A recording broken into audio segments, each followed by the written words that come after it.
Round 4 predictions brought to you by DrivingMaul. Hi, I'm Paul, the guy behind DrivingMaul, your best place for rugby opinions and predictions. And kicking us off this weekend, we have Fiji versus Tonga.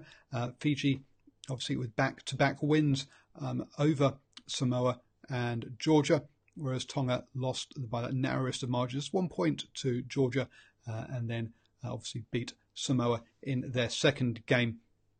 You've got to say Fiji looking good and looking the strongest of the Pacific Island sides, and so you've got to be backing them, and I'm backing them by 7 points in this one.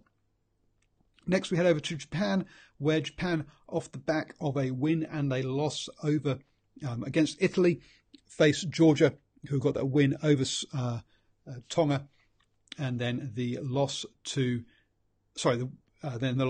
Fiji. Now face Japan, and this really is the battle of the two sides that are pushing for that Tier 1 status to get, obviously with Japan pushing to get into the Rugby Championship, Georgia being very vocal about its trying to get into the Six Nations. So this kind of is the battle of the Titans in that Tier 2 section. I think at home, Japan should win this one by 5. They have beaten Italy recently. They drew with France. They beat South Africa at the Rugby World Cup. So clearly they've had the bigger scalps. Georgia still haven't picked up their first Tier 1 win. So for all that pushing that there is for them to get into the Six Nations, I think they need to start getting some more significant victories against larger sides. And Japan clearly isn't a Tier 1 one, but this would be a stepping stone towards that, and showing that they are perhaps, Georgia, one of the stronger Tier 2 nations. We then come down to New Zealand, where New Zealand have already won the series against France 2-0. Obviously, both games been marred by card controversy. So the biggest hope for this game has got to be that we just have no refereeing incidents, no cards given, and a proper game for 80 minutes. Even under those conditions, and with Barrett and Fafita missing, I'm still backing New Zealand to win this one, and I'm backing them to win it by 10. They'll definitely be put through the ringer by Hansen this week. It was not a great performance last weekend against 14 men, and they'd expect more from themselves. New Zealand would definitely. France really steps up in that game, and they're going to come into this game with a lot of injustice, or feeling of injustice at least. But it is at the end of a very long season for them, and I think it's going to be a step too far. Game of the round for a lot of people is Australia versus Ireland. I think that Japan versus Georgia one is perhaps game of the round for me, but Australia versus Ireland is definitely game of the round for a lot of people, because this series is tied at 1-1. Australia winning the opening one, where Ireland rested a few players. Ireland then coming back and winning down in Melbourne. And so they head off to Sydney for the deciding round of the game. Looking at the weather, it's going to be dry. Because of that, I'm going to back Australia to win this one by 3.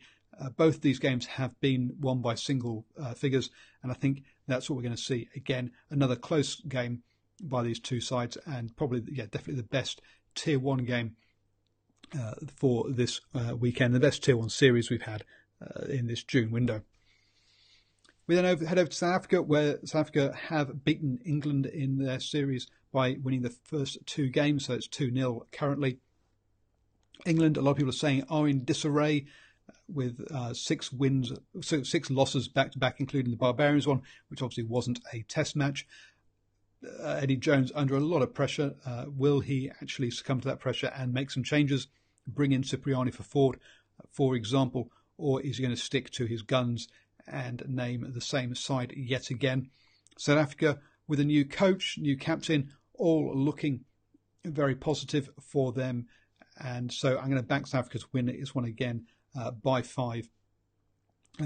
Whilst I thought England would win one of the games on this tour, they've started very strongly in both games, but faded away quickly. Now, this one is the first one that's not at altitude.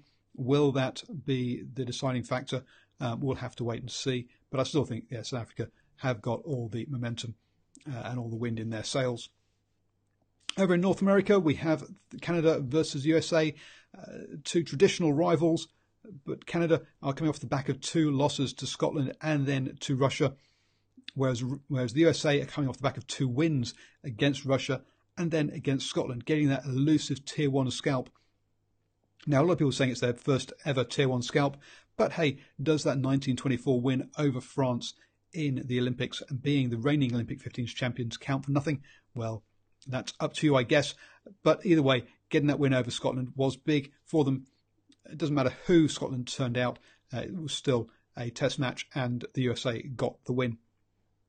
The USA will probably look at rotating their squad a bit here, so don't expect that sort of 50-odd point win that they got over Russia to be repeated against Canada.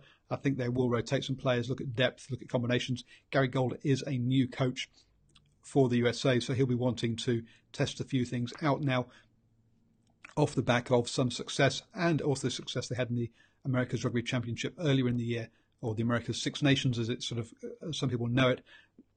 I still think the USA will win this one. I'm backing them by 15. Canada really used to have the upper hand in this, but have slipped back in recent years. They really are crying out for the sort of structure that Major League Rugby is giving the USA this season. Hopefully we'll see a team or two joining that from Canada next year. Finally, the last game of the round, Argentina versus Scotland. Scotland coming off the back of that win over Canada and the loss to the USA. Argentina come off the back of 2 losses to Wales. Wales had a fantastic June window, beating South Africa, and then Argentina twice. You got to say that Argentina are a better side than the USA, so I'm going to back Argentina by 3 at home. They haven't had those travel issues that Scotland have had. This is the last game with their current coach. He said he's going to leave. He's going to resign and leave after this game. So will the players drag one out for him to send him off on hurrah, or will they decide just to throw the towel in? We don't know. We'll have to wait and see. But still, I think at home, Argentina should win this one. And I'm backing Argentina by 3. Scotland obviously missing quite a lot of key personnel on this tour, using it for depth and development of players. Anyway, thank you very much for watching. Please do hit that like button down below and subscribe if you are new to the channel. Also, always up for good rugby chats. Let me know your thoughts down below. What do you think of my predictions? Do you agree with them? Am I wildly off mark? Do let me know, please. And do enjoy whatever rugby you're watching this weekend.